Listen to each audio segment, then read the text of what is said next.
All right, folks, I got a real treat today, and I've been kind of dying to review a similar weapon to this, but now that I have access to one, thankfully due to a pretty grateful friend of mine who allowed me to borrow his and allowed me to put it through some paces and test it out, I can bring it to you guys. And so I've had an absolute blast with this gun. So let's just take a look here. So here we got a MP5K clone. And I'll just fold this up so it's a little easier to get on screen. But here you go. Yeah, this is a MKE. I believe this was an older Zenith import that my buddy has. And so he offered to let me take a look at it and take it for a spin, do some testing, stuff like that. So this is pretty much his setup here, how he's got a few aftermarket parts on here, like the extended lever here. He's got a different magazine release here. It's got this really quite big paddle right there. That's awesome. He's got the M-LOK handguard up there, little hand stop, a extended charging handle knob here, which is definitely needed on this, that's for sure. A claw mount that we're used to seeing on MP5s and G3 style weapons, and of course a Holosun 510 here on top, which I also got to try out too, which is pretty cool. Then of course the flashlight here, just a standard O light. It's a PL Pro. Looks very similar to the one that I have on my nightstand gun, so that's pretty cool. Certainly functional. Gets the job done. So yeah, MP5s. MP5s are absolutely freaking awesome for anybody who shot them knows, especially in full auto. Oh my gosh, amazing. I still think to this day, the MP5 is probably like the best 9mm subgun that you can get. The only ones that come even remotely close is probably like the SIG MPX and that line. And really the only reason for that is, well, they used to be good anyways, I don't know about now, but is because they had basically AR ergonomics, right? So when it comes to ergonomics and practical use of your weapon, it's very hard to beat a AR style platform. That includes the MP5 here because that AR style platforms have a little bit more features than even an MP5 does. Things like last round bolt hold open, or how you charge your weapon. Having a bolt release here on the side versus having to do the HK slap, right? So in terms of practically speaking, that's one of the advantages that like the MPX would have over an MP5 platform. However, when it comes to sheer like shooting capability, reliability, pleasantness of shooting, how small you can get these things, and no buffer system in the back either, just how pleasant and controllable an MP5 is versus any other 9mm subgun. And I even include the B&Ts with this. I don't like the B&Ts too much, but that's a different discussion. But all of those things taken together, I still think the MP5 would be my 9mm subgun of choice if I had to take one into combat somewhere, even to this day still.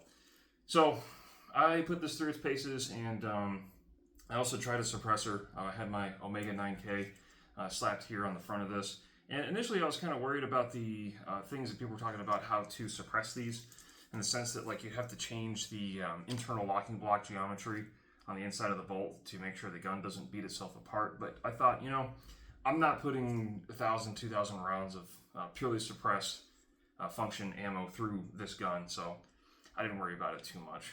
And when it came to actual shooting performance, I didn't encounter any stoppages, anything weird, nothing wacky, no crazy bullet deviation, no baffle strikes, thankfully, none of that stuff.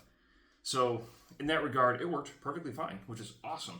And not a whole lot of gas back in my face either. Like, yeah, there was a lot of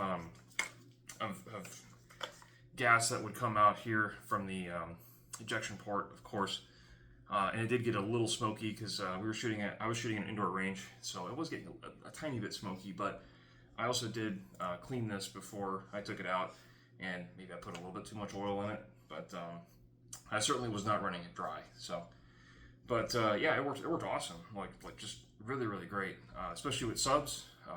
This thing, especially in a K platform, because the barrel is so short, There is a case where some 9mm ammos, even the subsonic ones, can go supersonic if you have a long enough barrel, right? Because the burn time and everything else adds to the velocity of the round with a longer barrel, so you got to be careful with that. But in a barrel this short, I think it's like 4.5 inches. There's no way that the subsonic loads will ever reach supersonic, so that was not an issue with this gun. And yeah, running it suppressed with subsonics, this thing's almost movie quiet. It's friggin' awesome. It is so cool. It's just so much fun, and I can't even imagine like having one of these on like full auto or like maybe like something super safe. You know, that would be an absolute joy to have a can on this and just go to town. I've been lucky enough to experience a full auto MP5 a few times in my life, and they are just so controllable, and it is no different on the K model. Because you know, a lot of cases when you get a shortened pattern weapon like this, you kind of expect to have worse recoil, worse controllability, just everything kind of gets a little bit worse. The shootability gets worse the smaller it is. That wasn't really the case with the K model. The only problem, of course, is lack of real estate, both for like my hands, right? So I shoot on both hands. So I tried both left-handed and right-handed, of course. And as you can see, there's a bit of an issue with trying to fit like where my hand goes. When there's so much stuff on here, it gets a little bit difficult to kind of place your hand properly. As you can see, this is one way I held it, where my thumb is over on top of the charging handle, which is it's okay, but I don't necessarily prefer that. It does allow easy access though to the flashlight, so that's pretty cool. But of course, charging it, I have to kind of move everything around. So, and also too, I will say this thing gets very hot very fast. So with the suppressor, you know, I was only putting maybe like 150 rounds through this thing, and it was getting too hot for me to hold even here. Because the trunnion, of course, is right here, and the aluminum handguard acts as a heat sink.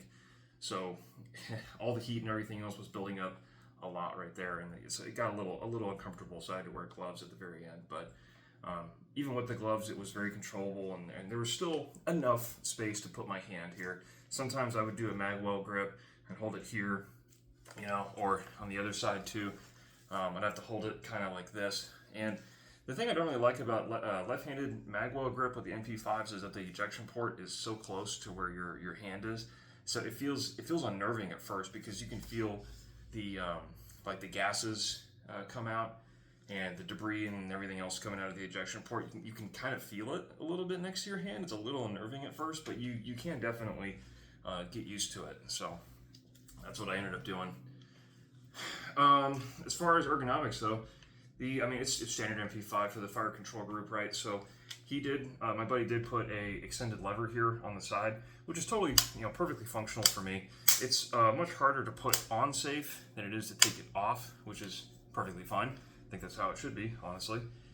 Though I do wish it was ambi, like on this side, because my MP522 is ambi, and that one works perfectly fine, either right or left-handed. So like I said, I shoot both hands, so I really would prefer it to be ambi if I was going to do it myself. But when I do get my own MP5, I will be looking into that.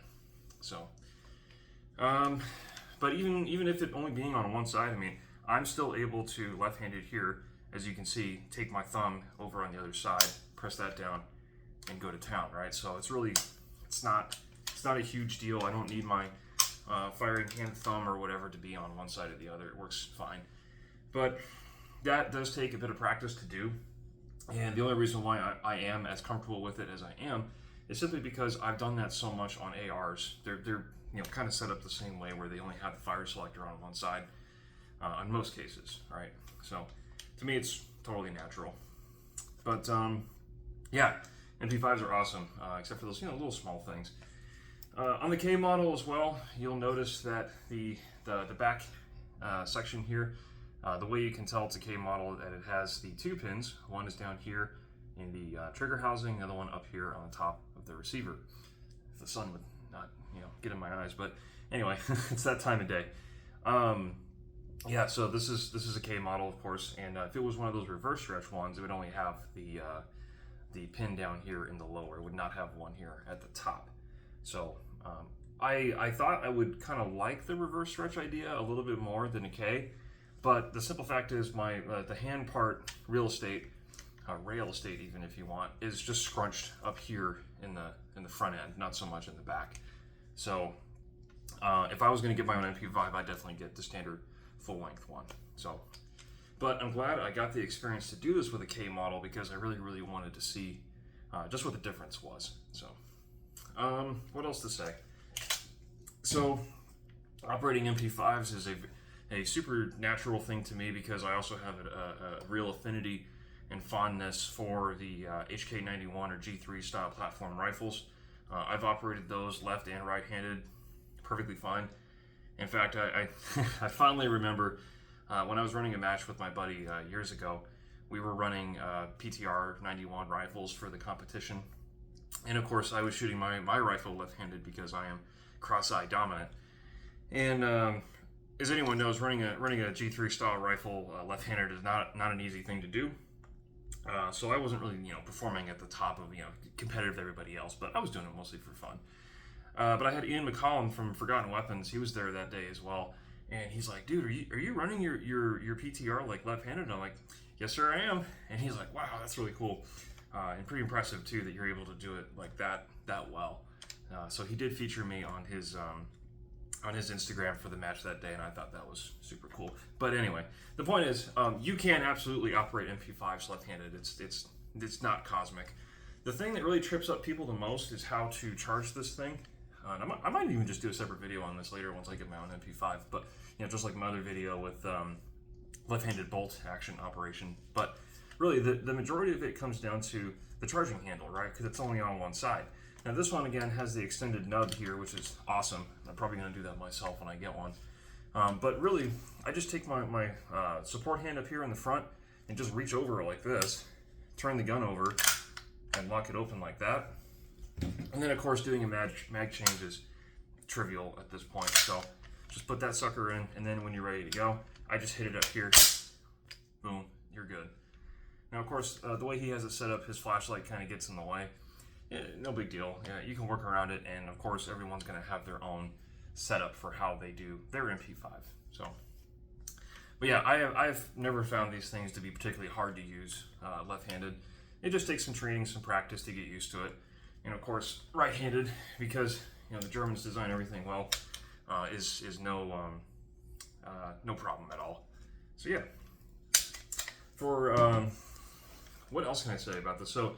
Oh yeah, the claw mount, right? So I think PTR is pretty much the only one that does their actual welded pick rail on top of the receiver. Everybody else does a standard receiver that does not have a pick rail. So you have to get this goofy claw mount, which depending on where you get them and how well they're made, they can vary in performance. I've seen cases of people who get a cheapo claw mount and then they tighten it too hard. Or they have to tighten it so much because the thing is just not made correctly to the point where it actually squeezes the receiver. Because when you think about it, this whole receiver is just a stamp tube, essentially, right? So if you get a clamp on there on the top and it's too tight, you actually can squeeze the tube a little much, and it ruins the gun. So always a scary aspect. But if you do it right, these mounts are very good, very sturdy, very stable, and I had no issues with mine at all. Or well, this one anyways, when I went to shoot. So I think my buddy's got it set up pretty well here. So I got to see where he got his from and maybe get one for myself. So what else? Oh yeah, so of course with the laws being what they are, this has to have a brace on it to not be considered an SBR. Shame. But yeah, this reminds me a lot of my CZ Scorpion brace. So it works okay, I guess. It's a little wobbly, but that's just kind of the nature with these things. It's no big deal. It works well enough. Would I prefer to have full blown MP5K foregrip here with a nice stock and everything? Yeah, of course. That would make this thing super sweet. But laws being what they are, no fun allowed. And me as a law-abiding citizen, I of course will never break any laws at all whatsoever regarding firearms. So. Okay, so for shooting experience and accuracy and all of that, so I'm a little bit limited here by my range availability how far out I can shoot, how much effort I want to go out and put groups on paper anymore, because I don't have my favorite range anymore, which is sad, but I make do with what I have. So I went to my local indoor range, and they only go out to about 25 as their max distance, which is, it's okay. And perfectly acceptable for trying to test something like this in terms of accuracy. So they also didn't have any benches available, so like there's not a real way to like support this or bench it on something. So all my accuracy and everything was achieved while standing offhand, just regular trigger pulls, trying to be as steady as I could be. So I saved one target here, and this was at 25 yards standing. You can see my nose right there. I believe this was also suppressed with 115 grain PMC, so supersonic ammo. And I had 2 missed shots there just because the guy next to me had a ridiculously like blasty AR with like gigantic muzzle brake. I mean, we've all experienced those. But anyway, so out of my 10 shots, I fluked 2 of them. But the 8 here, you can see at 25 is it's totally fine. So the other measured group I got was about 2 inches at 25 yards with another group I shot. So this is perfectly capable accuracy. I bet if I had taken this longer distance and got it like properly benched and everything, took my time, I could probably get 2 inches, 3 inches at 100 yards. I'm totally confident that this gun would be able to do it. I mean, MP5s, I've never heard anything bad about their accuracy, anything like that. I mean, heck, people like to say that like these small little sub guns can only go out to like 50 yards or something. I don't believe that. I've taken my own regular pistols out to 100 yards and been able to hit targets no problem. So this sub gun can definitely do that too. Well, heck, even my CZ Scorpion, when I took it out to 100 yards, I got like what 2.4, 2.5 inch group at 100. So if that gun can do it, I definitely think an MP5 can. But that's just me. But it is pretty confidence inspiring to see that this MKE example specifically was so accurate. At least for me, definitely standing. So I think if I had a proper bench and everything, I could probably get one hole at 25 yards. So I don't think that's outside the realm of possibility. So accuracy there is there. The smoothness of shooting is absolutely there as well. Like I mentioned earlier, I expected worse out of the K model, but honestly, this thing shot just as smooth as a full-size one to me, at least from what I can remember. Even with the suppressor on there, it wasn't like super extra blasty or anything, too much recoil, nothing like that. Very, very controllable, very smooth, very pleasant to shoot, just like all MP5s are. So, yeah, very, very happy with this and how it turned out. Reliability, I had no issues at all, of course. When you think MP5s, you think reliable, right? This is the reason why everyone and their mother has been using them for, since they came out and hasn't stopped. There's still units out there that are still using MP5s to this day because they're just that good. So, yeah.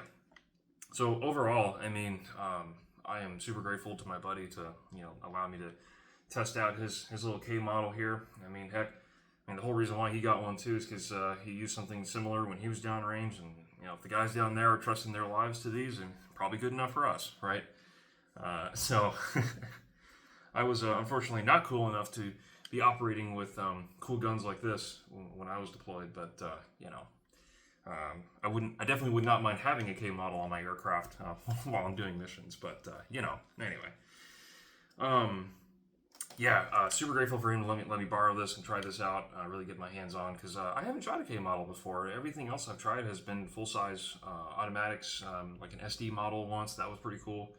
And then being able to try a suppressor on there too, just it's like you really cannot underestimate or understate the cool factor of having an MP5 of any shape or variety, and then putting a suppressor on it with subsonic ammo. It's just fantastic. So HK really knew what they were doing when they were putting this thing together, and I haven't really heard anything bad about the clones either. This is an older MKE, so heck, when I was looking for shopping for my own MP5, MKE is still out there. Zenith is something a little bit different now. They used to import MKEs, but now they make their own thing here in the States, so I'm not sure on their quality. I'm sure they're fine. And I was thinking about a PTR, just something, maybe a Century Arms.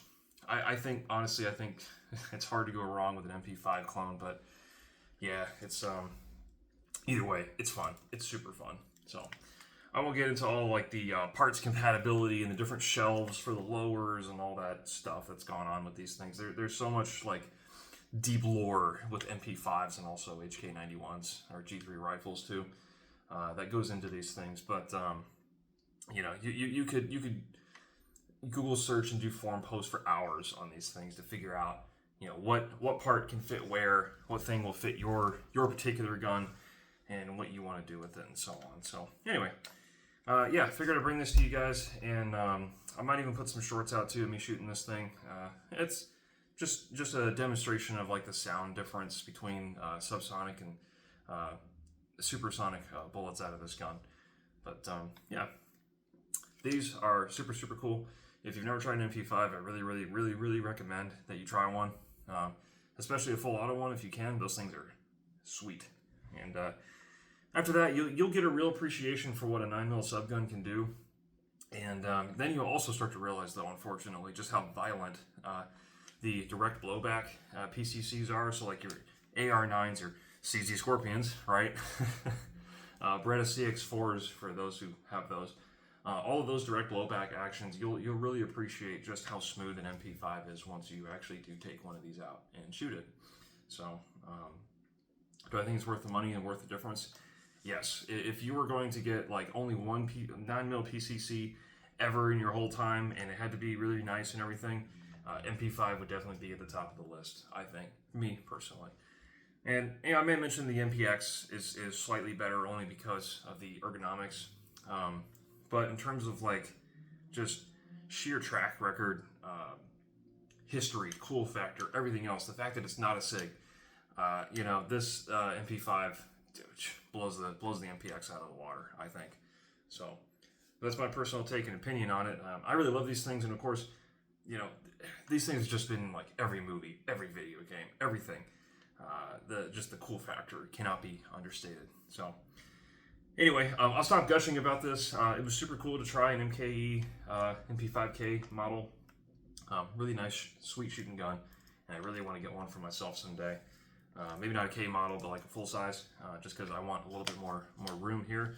But man, you really can't deny just that's such a handy little package. You know, put this in a backpack, get one of those like smaller, like 15 or 20 round mags that like sit to about there, maybe a little bit further. You know, it's basically in line with the grip here.